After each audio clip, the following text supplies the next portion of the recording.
What real-life women did JLo draw inspiration from for her film Hustlers? A strip club employee comes up with a not-so-legal scheme to drain the bank accounts of wealthy men by doping their drinks at a bar, luring them back to a strip club, and racking up astronomical charges on their credit cards. She enlists the aid of a few of her fellow exotic dancers, and when the plan succeeds, the group is happily amassing wealth together while convincing themselves that the only people who may suffer are the Wall Street bankers and wealthy lawyers who agreed to go on a date with them. The plot of the 2019 film Hustlers, starring Constance Wu and Jennifer Lopez, is as follows. Even though it makes for a good story, Hustlers isn't all made up. Actual women's experiences served as inspiration for some of the events. Only a year and a half after the New York Times reported that 4 of the women participating in the scam had been arrested, the strippers' scheme was first made public in a 2015 article by New York Magazine. In the New York Magazine story, Constance Wu and Jennifer Lopez's characters Samantha Barbash and Rosalind Keough detailed what actually transpired before Hollywood stepped in to produce Hustlers. Rosalind Keough revealed she worked with Samantha Barbash in New York City strip clubs and observed that, despite the economic downturn of the late 2010 seconds, Barbash seemed to be doing remarkably well in the nightlife scene. Pressler, who is also featured in Hustlers, portrayed by actor Julia Stiles, is also featured in the interview. Samantha had discovered a loophole, according to Keough, where I can get paid and not actually have sex. She soon wanted to participate in whatever plan Barbash had devised.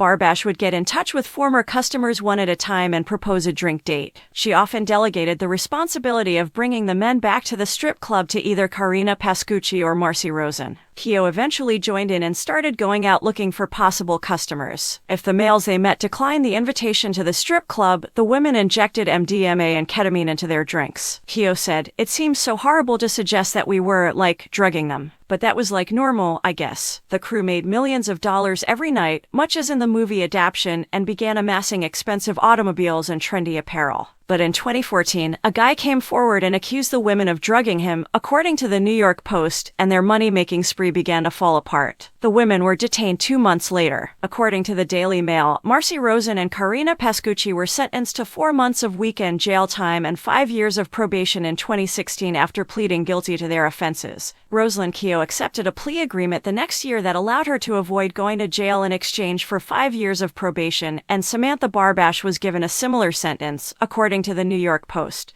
Barbash wasn't pleased when Hustlers entered the scene. In a statement to the New York Post, Barbash claimed that Jennifer Lopez was profiting off of her narrative. "She should have learned the real story if she wanted to play me," I said. The ringleader wrote a book named Breaking My Silence in 2020 to clear up the confusion. The Sophisticated Hustler is a memoir by Rosalind Keough that tells the true-life hustler narrative.